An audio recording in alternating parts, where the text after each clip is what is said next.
Welcome back to the Rouges Yanks. Bienvenue à les Rouges et Yanks. We talk everything Canada soccer and U.S. soccer. And welcome back, guys. It's been too long. It's been about a month since my last video. Last videos ended up on the both Canada and U.S. women's national teams finishing out their own tournaments, not their own tournaments, but U.S.'s own tournament, but their respective tournaments, I should say. Canada faring overall really well over in England, although they didn't win it all. Still a good performance by the women. And then the U.S., of course, winning their own tournament, the She Believes Cup. Great tournaments for both the Arnold Clark Cup and the She Believes Cup. But that's my last video. So if you're seeing this, welcome back. And there's going to be quite a few videos coming up. And so, yeah, I'll cover that at the end of the video. And of course, a little mini schedule on what's going to be expected, along with a couple other surprises as well. But I want to first start off by starting with the New England Revolution of MLS. I know this is not a typical U.S. or Canada national team video, but I just had to do this because the New England Revolution had a rough week of MLS and just CONCACAF Champions League. And yeah, as a non-New England Revolution fan, I mean, it hurt at the same time, but at the same time, it was just funny. I mean, the CCL was just both. But, I mean, the last 3 games are 8 days for the New England Revolution, including the one that finished up, actually, yeah, technically yesterday, because tonight is Sunday at 2 in the morning that I'm recording this.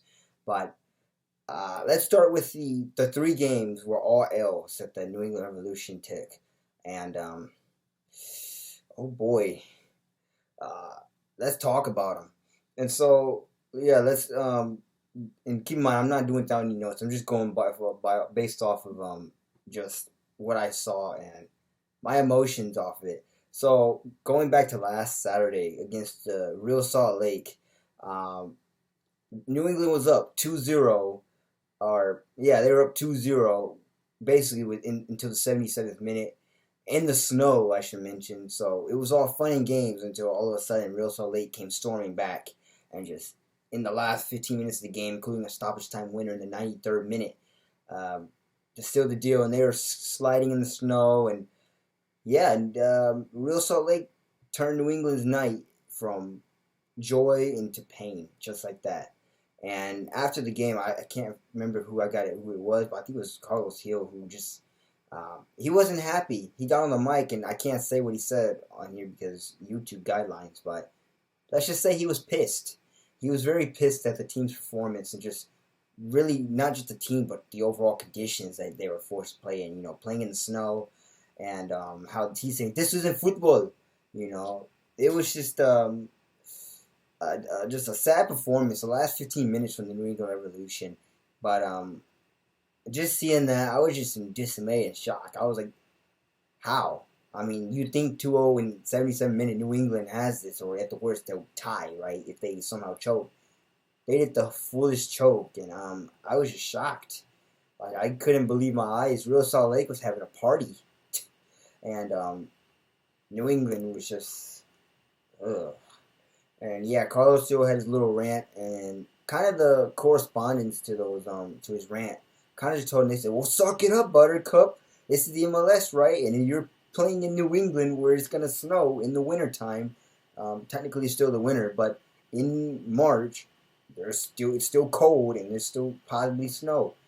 I mean, so suck it up. So that's their kind of reaction to it. And so, I mean, I can't really say anything to that because I'm not going to judge his rant, but the rant was funny. It was pretty funny, not going to lie. But the performance from the New England Revolution was just poor, and unfortunately, that's only the beginning for the terrible week. Then we go to Wednesday. Oh my God, or was it Tuesday? I mean, I can't remember, guys. But midweek game, Pumas in Mexico City. Keep in mind, before this, they were winning 3-0 against Pumas in aggregate, and now they have to go down to Mexico City for the return leg. And keep in mind, MLS teams they've historically never done well in Mexico, and unfortunately, this trend continued. It continued that night, and oh my! So New England, I mean, some people honestly felt it was coming because they said, "Hey, it's Mexico," or You're playing in a Mexican venue. Altitude gets to your head. MLS just sucks when it comes to playing in Mexican venues. I mean, New England's gonna bottle this, right? Yeah, they were right, but let's see how it happens. So basically, as soon as the whistle started, the game started. I mean, Pumas came out punching, and New England. I kind of knew right when Pumas got the first goal. I was like, New England's about to choke this because once any kind of Mexican team gets that one goal turns into two, two turn into three, and it just keeps going on and on and on. There's no end in sight for that. Um, and basically, that's how the game went. One goal turned into two for Pumas, and then three, all in the span. I mean, it was like only it was 1-0 at halftime, and then all of a sudden they scored two goals shortly after halftime, barely 15 minutes after, and it's now 3-3, and then now we go to a penalty shootout.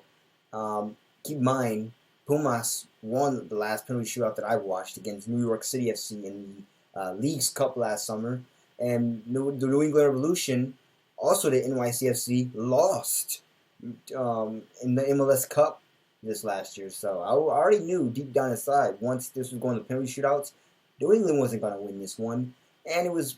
I mean, it just wasn't what it be because MLS teams, when it comes to penalty kicks against Mexico teams, never do well, and they never do well. It's just historical. Go back to Toronto FC and Guadalajara. My team, just go back to the Michael Bradley sky penalty kick that's still probably floating out in space right now. I mean, I saw that and I was just red hot. I was pissed. I was like, the chance to keep Toronto FC in the game, and he just blew it. And yeah, if I can go back to 2018, I'm pretty sure he would too and fix that moment. But my God, there would be a similar penalty like that taken that night. U.S. M&T member, why am I drawing a blank? He's obviously right there. Sebastian Lletget. He takes his penalty for the New England Revolution. It's almost a carbon copy. I mean, not as dramatic, but it's still a horrible miss and horrible taken penalty from the New England Revolution from Sebastian Lletget. And basically, once he missed this, that's it. I was like, I caught it. I was like, oh, he's missing this one. The keeper won't even save it. Sure enough, and I was like, y'all don't even gotta like. I didn't even have to watch the ending to know that what was gonna happen because I've seen so many CCL games, MLS versus Liga MX, that I already know what's gonna happen. As many of the people say, we've seen this movie billions of times. MLS teams versus Liga MX. 99% of the time so far, Liga MX has came on top. Of course, this year, I mean, not even though New England choked against the Pumas, a 3-0 lead, I mean, MLS still has a shot of winning the CCO for the first time ever in this format. Of course, they did win it before with the LA Galaxy, but that's not, I don't remember that because I didn't follow it as long. That I'm pretty sure no one else really cared when they won because it wasn't as big of a deal as today's rendition. But, I mean, MLS still has a chance to win, with the Seattle Sounders and New York City FC. So one of those teams will be in the final, which guarantees MLS a spot in the final. But at the same time, it's going to be another Liga MX team. So who is it going to be? It's going to be, could be Seattle versus Pumas, New York City versus Pumas, or Cruz Azul versus those two teams. I think, honestly, it's going to be Cruz Azul. Although Pumas, hey, you can't count them out either. Either way, MLS still has a chance. But, my God. I mean, it was all that talk before this game. It just blew me away. I was saying, oh, we're going to have an all MLS semifinal or all MLS thing, which basically guarantees MLS a spot of winning the CCL this year, right? I knew this, and I was like, come on, you can't count Mexican teams out. And plus, MLS only played the home legs, too. So, you got to remember that. And, yeah, sure enough, I mean, yeah, CF Montreal, I know that I just knew that wasn't happening. The Cruz Azul, I mean, I'm sorry, it's CF Montreal, but they were just too strong. They're just too good. You got to give your hat to them. Even though CF Montreal tied them 1-1 at their home, it still was enough at Azteca because Cruz Azul won 1-0, and they had an away goal, so that was a mountain to climb and big ass for CF Montreal, which I knew Cruz Azul was at least getting. So when people were saying it's going to be an all MLS match, I was like, no, you still got Cruz Azul, who's always probably right now with Seattle Sounders one of the tournament favorites. Maybe New York City too, but given how New York City played and almost choked their game. But I'm not here to talk about that. I'm getting off topic too. But back to the refs. I mean, just that Wednesday or whenever they played, that was piss poor and just unbelievable. I mean, that just had me in. That game honestly had me in tears, rolling and crying and laughing at the same time because I knew it was going to happen, but at the same time, it blew me away on how you can manage, even if you go to Mexico, to blow such a big lead. I mean, it hurt me, even though I'm not even a Revolution fan. I'm a TFC fan, and it just hurt because I was like, I mean, deep down inside, I knew that Mexico was going to do something, or Pumas. But at the same time, I was like, okay, the Revs, 3-0, having a 3-0 lead, I know you're going down to Mexico. It's still hard to lose, right? Wrong. I was like, yeah, my instincts were right. And fortunately, for the Revs, it was ouch. I might post a meme about it here, but yeah, it was tough. Um, yeah, but that's not where it ends either for the Revs. Tonight or yesterday night, technically, Charlotte. They go to Charlotte at Charlotte. 30,000 fans at Bank of America Stadium in Charlotte, North Carolina. Same kind of performance. Charlotte goes up 1-0. New England level from a PK. But then, literally minutes after, Charlotte FC responds with two quick fire goals. And now it's 3-1. And it basically hands Charlotte FC their first win of the season. And once again, New England. So New England, you're telling me, I just thought about it. New England went down this week as historians 2 times in the span of a week. First to Pumas, for being one of the worst chokes in CCL history, from being the victim of a team that came back 3-0 to win. I mean, that was history in itself. And then to yesterday night, Charlotte FC, giving them their first ever win in the MLS season and in franchise history. That hurts. I mean, for Reds fans right now, I mean, I really hope you guys turn some stuff around, but this week it was just a poor week for you guys, and I feel bad, even as a TFC fan. I mean, that hurt just for me watching you guys, and yeah, hopefully, I mean, the international break is now here. So maybe you guys can use this break to regroup and just find yourselves again. But oh my God, just what a poor week! And I was just reading the comments too, and people were toxic. And then even more kind of one of those shaking your head moments. The Twitter page of New England Revolution fans, I'll post it here, had the nerve to even go after Charlotte SC's page and talk trash after losing and trying to say, act like you've been there before, even though, I mean, it just didn't make sense. I was like, you're trying to talk trash to after you lost, and it just doesn't look right, and it just embarrasses you even more. Which I was just, when I was reading that tweet, I was like, yeah, you probably shouldn't be talking trash right now after you just lost and gave an expansion team their first ever win, and you're forever gonna be marked in stone as a team that gave them their first ever win in franchise history. Yeah, but I don't know what to say. I mean, they're just still trying to talk trash, and for that it's not the time to talk trash. I mean, three back-to-back games, all poor performances, and just they've got to regroup and they've got to find their feet again. So, what I want to say for all the Revs fans out there, good luck, and I really, really, honestly hope you guys find a way to turn it around. As that, even as a non-Revs fan, that brought pain to me, and but at the same time, kind of laughter. It was just both. I was mixed emotion, but I was more pain about the CCL performance because that was just piss poor.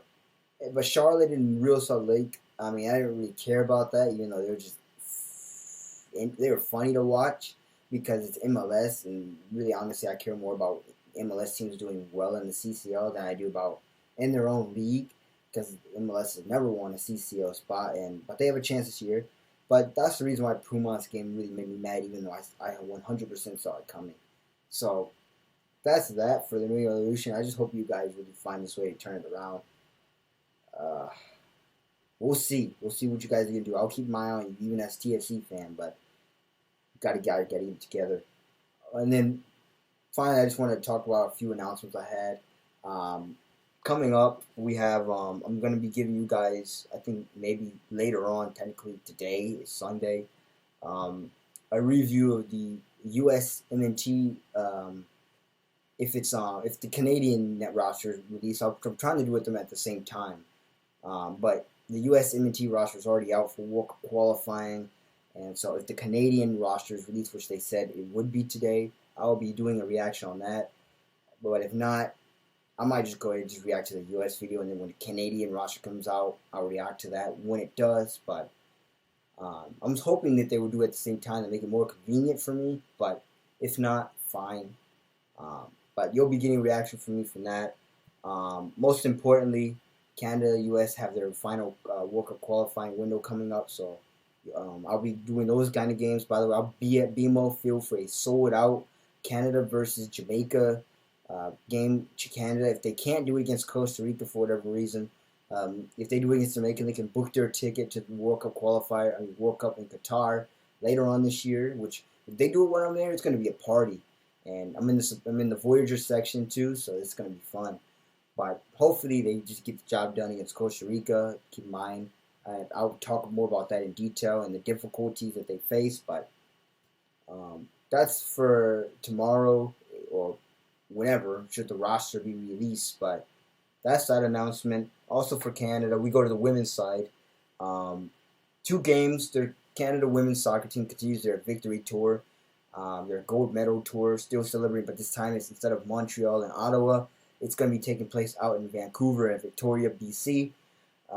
Starting on April 8th, we have Canada versus Nigeria, 7:30 p.m. Pacific time. By the way, tickets are on sale, so you can book your tickets through canadasoccer.com. April 8th, 7:30 p.m. Vancouver, British Columbia. I think it's at BC Place versus Nigeria. And then 4 days later, on April 11th at 7:30 p.m., they go to Victoria, the province capital, and they also play Nigeria. So 2 games there, and then we go to the U.S. women's side. April 9th, they also continue their just tune-up games, getting ready for their CONCACAF campaigns. April 9th at 5:30 p.m. By the way, they're also playing back-to-back games against Uzbekistan. 5:30 p.m. at Lower.com, the newly renovated or newly built stadium for the Columbus Crew of MLS. In Columbus, Ohio, and then April 12th at 7 p.m. at Subaru Park in Chester, Pennsylvania, home of the Philadelphia Union. And so that's that pretty much. And when the rosters, let's say, come out, any other announcement come out, that'll be later on. But for those that pretty much did it for this video, if you like this, make sure you like, share, subscribe, tell all your friends about it. Also tell all your Revs friends that are Rev fans or any kind of New England fans who's watching this. I hope your weeks gets better, and you guys have to bounce back from this, and I think you can do it.